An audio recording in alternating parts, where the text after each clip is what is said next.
नमस्कार बच्चों। आज कक्षा 9वीं का हिंदी की दूसरी पाठ्य पुस्तक कृति का भाग 1 का दूसरा अध्याय मेरी संग की औरतें का अध्ययन करेंगे, जिसकी लेखिका है मृदुला गर्ग। मेरे संग की औरतें मतलब उसके समय के दौरान जो महिलाएं थी जिनके व्यक्तित्व ने इसको आकर्षित किया या सामान्य महिलाओं के विशिष्ट व्यक्तित्व को दिखलाने के लिए उसने इस पाठ में बताने की कोशिश की गई है। अर्थात एक तरह से ये संस्मरणात्मक गद्य लेख है।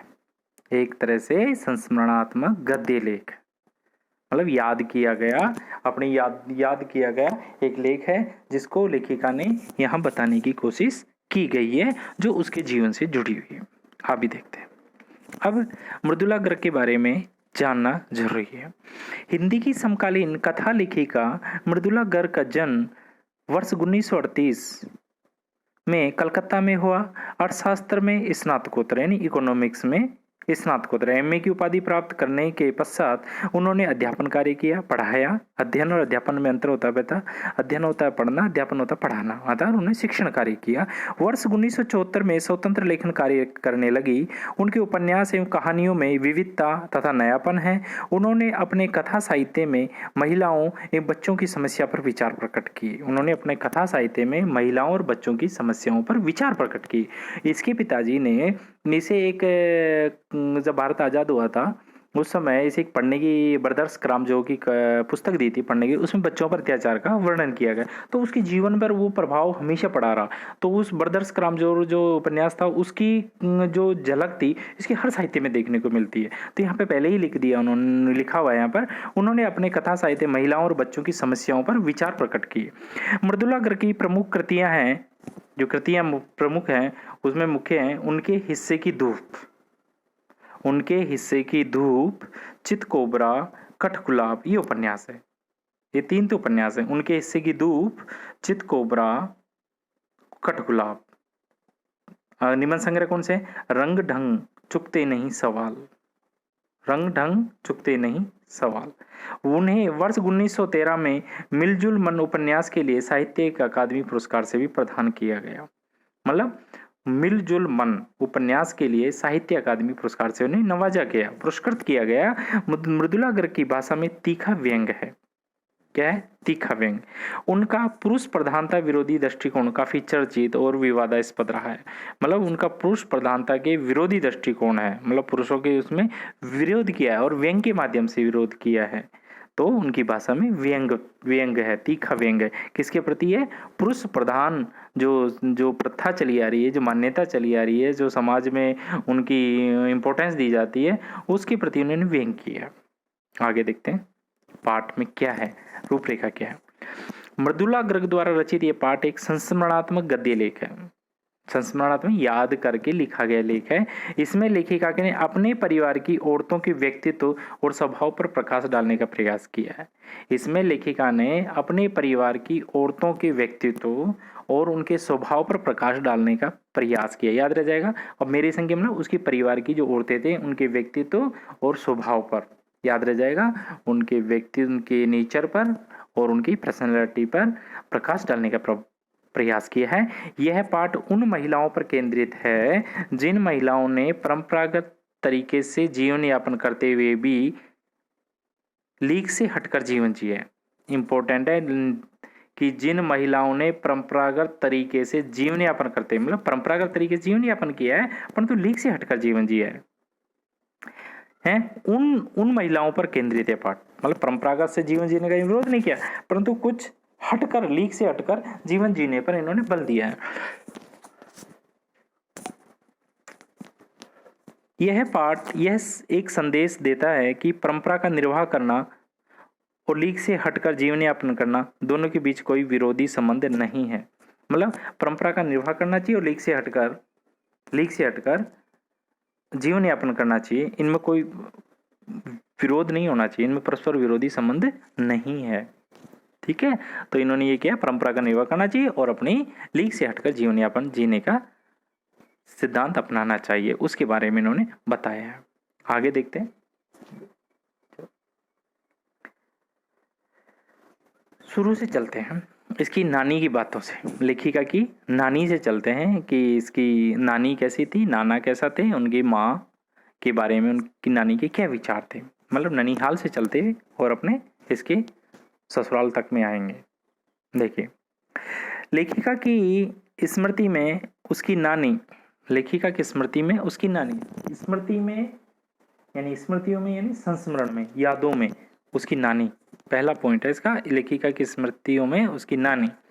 तो लेखिका अपनी नानी के व्यक्तित्व के बारे में सुनकर बहुत कुछ जान सकी। मतलब उसने देखा नहीं था, उसकी जन्म होने से पहले ही नानी का देहांत हो गया था, तो वो तो सुनकर जानी थी, क्योंकि लेखिका की नानी लेखिका के जन्म से पूर्व ही संसार से जा चुकी थी।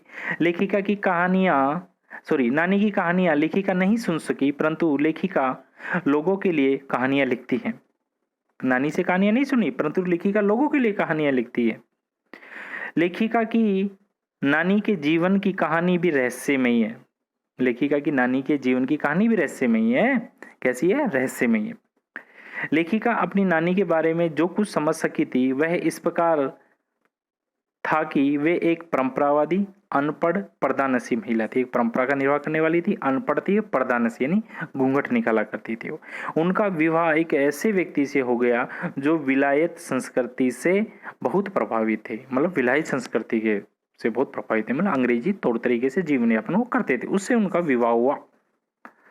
ठीक है।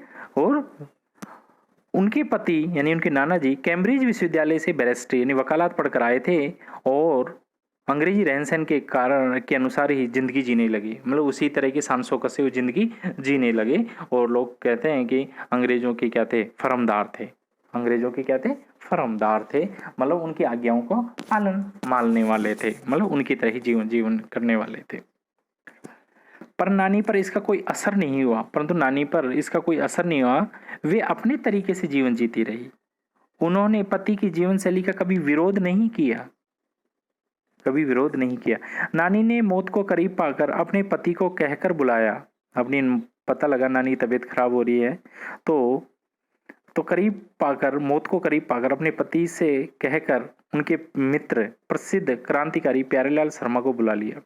सब लोग अचंभे में रहेगी कि ये महिला बेचारी सबसे पर्दा घूंघट करके रहती है, किसी पराये मर्द से, कि अपने पति से भी सीधे मुंह से बात नहीं करी, पराये मर्द को बुलाकर क्या बात करना चाहती है। तो उनके मित्र क्रांतिकारी प्यारेलाल शर्मा को बुलाया। तब घर के सभी लोग आश्चर्यचकित रह गए हैं। वह अपनी बेटी की शादी किसी साहब से न करवाकर आजादी के सिपाही, स्वतंत्रता सेनानी से करवाना चाहती थी। हैं वो किसी साहब से, मतलब अपने जैसा पति, मतलब जैसा अपने जैसा पति की जैसे न करवाकर किसी स्वतंत्रता सेनानी और आजादी के सिपाही से करवाना चाहती थी। इसलिए उन्होंने ये इसलिए प्यारेलाल जी को बुलाया। अतः यह जिम्मा नानी ने क्रांतिकारी प्यारेलाल शर्मा जी को सौंप दिया। नानी की इस इच्छा से अनुमान लगाना मुश्किल नहीं है कि वे विचारों के स्तर पर अपने पति से भिन्न और आजाद विचारों वाली महिला थी। अब इस बात से अनुमान लगाया जा सकता है कि वैचारिक अंतर था नाना के विचारों में और नानी के विचारों में। वे स्वतंत्र स्तर पर आजाद विचारों वाली महिला थी, मतलब आजाद विचारों, खुले विचार वाली महिला थी। उनके मन में आजादी की भावना कूट कूट कर भरी हुई थी। उनके मन में आजादी की भावना कूट कूट कर भरी हुई थी। एक बात नानी की बात होगी, मेरे संग की औरतों में पहली औरत नानी, दूसरी माँ की। देखो, लेखिका की माँ का विवाह एक पढ़े लिखे होनहार युवक से हो गया जो स्वतंत्रता सेनानी भी था और आज़ादी के आंदोलन में सक्रिय रहने के कारण उन्हें ICS इंडियन सिविल सर्विसेज की परीक्षा में बैठने से रोक दिया गया था। लेखिका की माँ दुबली पतली नाजुक थी। उन्हें खादी की साड़ी पहननी पड़ती थी जो उनसे बड़ी मुश्किल से संभल पाती। मतलब दुबली पतली थी, खादी की जो साड़ी थी, खादी की साड़ी क्यों? कि स्वतंत्रता सेनानी थे, आज़ादी ख्यालों वाली थी, तो विदेशी वस्त्रों का बहिष्कार किया गया था, तो खादी की साड़ी उन्हें पहननी पड़ती थी और खादी की साड़ी पहनने में उन्हें बड़ी मुश्किल का सामना करना पड़ता था। बड़ी मुश्किल, ऐसा लगता है कहीं कमर में कहीं मूंछ ना लग जाए या कमर में दर्द ना हो जाए, तो बड़ी परेशानी होती थी उन्हें पहनने, बड़ी मुश्किल से संभालना पड़ता था। लेखिका के पिता के पास कोई पुश्तैनी धन नहीं था, पुश्तैनी यानी खानदानी कोई धन नहीं था। पिता खाली हाथ थे, परंतु माँ की ईमानदारी, सुंदरता, नजाकत यानी कोमलता और साहबी खानदान के कारण ये माँ के थे। माँ ईमानदार थी, सुंदर थी, नजाकत थी, कोमल और साहबी खानदान। उनके पिताजी कौन थे? साहबी खानदान, विलायती तरीके से रहने वाले व्यक्ति थे। साहबी खानदान के कारण परिवार के लोग उनसे प्रभावित थे, उनसे श्रद्धा रखते थे, उनका आदर करते थे। और दूसरा गुण उनकी माँ का, वे निष्पक्ष और गैर दुनियादारी थी। निष्पक्ष थी, किसी के साथ भेदभाव नहीं करती थी और गैर दुनियादारी थी, अपनी मस्ती मस्त रहती थी।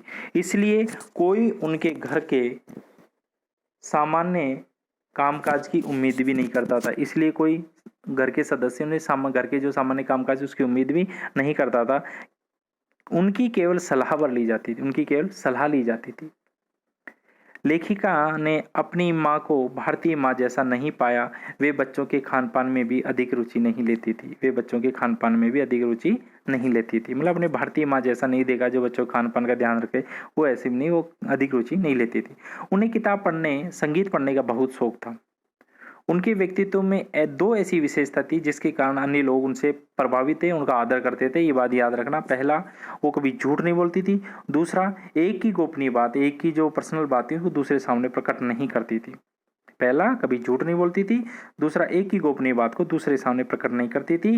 घर के कामों में अरुचि और अपनी बीमारी के कारण अधिकांश समय घर के कामों में से अरुचि थी और बीमारी के कारण उनका अधिकांश समय पढ़ने, संगीत सुनने, साहित्य चर्चा में बीतता था। पढ़ने में, संगीत सुनने में और साहित्य चर्चा में बीतता था। साहबी खानदान होने के कारण भी लोगों को उन पर श्रद्धा थी। और साहबी खानदान की महिला थी, वहाँ की लड़की थी, इसलिए लोगों को उनके प्रति श्रद्धा थी। परिवार के घर के सदस्यों में उसके प्रति श्रद्धा थी। घर में आदर सम्मान प्राप्त था। वे अपने बच्चों के साथ दोस्त की तरह रहा करती थी और मातृत्व की कमी पिता पूरी कर दिया करते थे। मतलब मातृत्व की कमी कौन पूरा कर दिया करते थे? उसके पिता पूरी कर दिया करते थे। मातृत्व की जो कमी थी उसके पिता पूरी कर दिया करते थे। तो आज हमने पढ़ा नानी के बारे में और माँ के बारे में। इन दो बातों के बारे में हमने आज पढ़ा है। अब आने वाले वीडियो में हम उसकी दादी के बारे में पढ़ेंगे, घर के वातावरण के पढ़ेंगे और भारत की आज़ादी से जुड़ी लेखिका की जो यादें हैं, जो ब्रदर्स कराम जो की जो पुस्तक उन्हें पढ़ने दी, जो उनके व्यक्तित्व में बिल्कुल एक तरीके से चेंज आ गया था, डिजास्टर था, लेखन के प्रति जुड़ गई थी, और उसके भाई बहनों के व्यक्तित्व के बारे में पढ़ेंगे आगे। और आप इसको पुस्तक से पढ़ना, रीडिंग मारना, अच्छे से समझ में आए ऐसे समझना कि हमारे ही परिवार की एक कहानी है। अपने को परिवार को शामिल करते हुए उसमें पढ़ेंगे तो आपको बड़ा अच्छा आएगा और वो याद भी हो जाएगी। मेरी संग की औरतें लेखिका हैं मृदुला गर्ग। धन्यवाद।